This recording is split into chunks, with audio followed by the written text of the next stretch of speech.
भजन करते करते अयोध्या पहुंच गए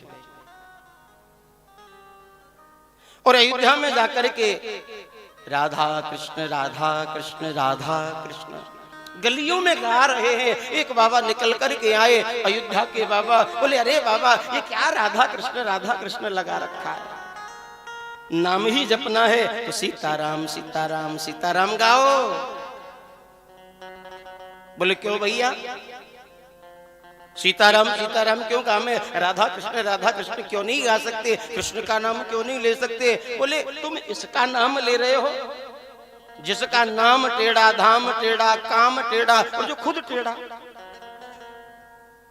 वृंदावन वाला साधु बोला, भैया देखो ऐसे नहीं कहोगे, ये मेरे प्रियतम है, हमारे प्राण धन है और आप इनको टेढ़ा ही टेढ़ा बोल रहे हो, कैसे टेढ़े हैं हमारे भगवान। अयोध्या वाला साधु बोला, मैं प्रमाणित कर सकता हूँ, तुम्हारे जो भगवान है ना कृष्ण, इनका नाम टेढ़ा, एक कागज कलम लो और लिख करके देखो कृष्ण। बहुत सौ की तो नाम बोलने में जीव लड़खड़ा जाती है, कृष्ण शुद्ध नहीं निकल पाता। बहुत से कृष्ण कर जाते हैं, बहुत से कृष्णा कर देते हैं, कृष्ण कहने में जीव अकड़ जाती है। बोले जिनका नाम टेढ़ा, जिनका धाम टेढ़ा, वृंदावन कितना टेढ़ा, और जिनका काम भी टेढ़ा। नाती हुई गोपियों के वस्त्र चुरा लेना, रास लीला रचना, मक्खन की चोरी करना, अरे कोई अच्छे परिवार का आदमी ये सब करते हुए अच्छा लगता।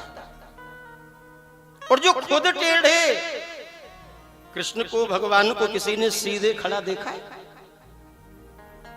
ये सीधे खड़े भी नहीं होते हैं, इतने टेढ़े का नाम लेते हो।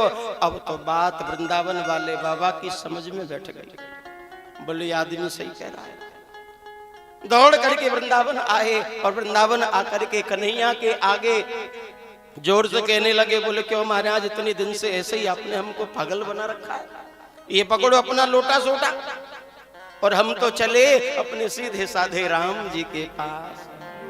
कन्हैया ने सोचा इस बाबा को किसी ने भड़का दिया है। कन्हैया एक कुआं की तरफ चलते गए और कहते गए, बाबा चले जाना अयोध्या, लेकिन एक बात बताओ, नाराजगी क्या है, बात क्या हो गई।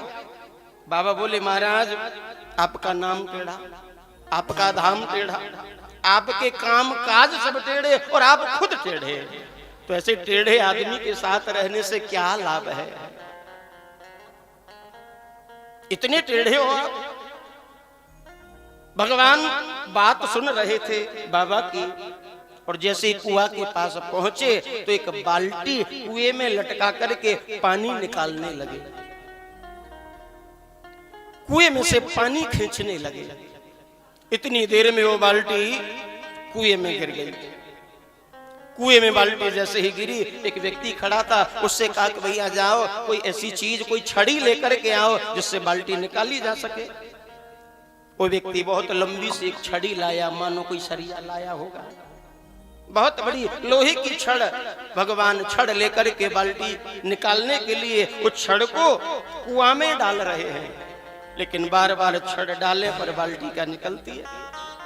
कई बार भगवान ने प्रयास किया, और जब ये सब दृश्य बाबा ने देखा, बाबा बोले, महाराज मुझे तो आज पता चला है आप नाम धाम काम के टेढ़े नहीं, आप तो अकल के भी टेढ़े हो। अरे ये छड़ डाल रहे हो कुएं में, इस सीधी छड़ से ये क्या बाल्टी निकलने वाली है? अरे बाल्टी निकालनी है तो छड़ को थोड़ी टेढ़ी करो, टेढ़ी करोगे जब ही तो बाल्टी निकलेगी। भगवान जोर से हंसे, बोले बाबा यही तो समझाना चाह रहा हूँ कि जब जरा से कुएं में से ये छोटी सी बाल्टी इस सीधी छड़ी से नहीं निकल रही है, तुम तो इस भवसागर के कुएं में पड़े हो, तुमको वो सीधे साधे राम जी कैसे निकालेंगे? इस पाप के कुएं में से कोई टेढ़ा आदमी तुमको निकाल सकता है। तो भगवान ने कितनी सुंदर बात कही। तो कहने का भाव इन कथाओं का बस यही है, जो जिसको रुच जाए, जो जिसको प्रिय लग जाए, जो जिसको भा जाए, वो उसका बन करके अपने जीवन को आगे बढ़ावे।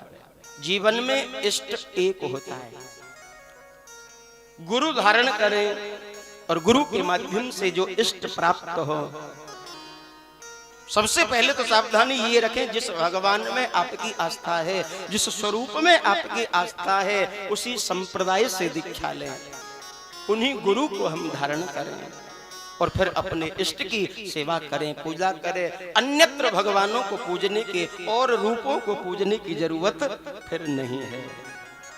यदि आप कृष्ण के वास्तव में भक्त हैं तो केवल कृष्ण को भजो, कृष्ण की पूजा करो, फिर राम जी की पूजा की जरूरत नहीं है। हाँ, अनादर मत करो, अविज्ञा मत करो, रास्ते में कोई मंदिर पड़ जाए, दिख जाए तो प्रणाम कर लो।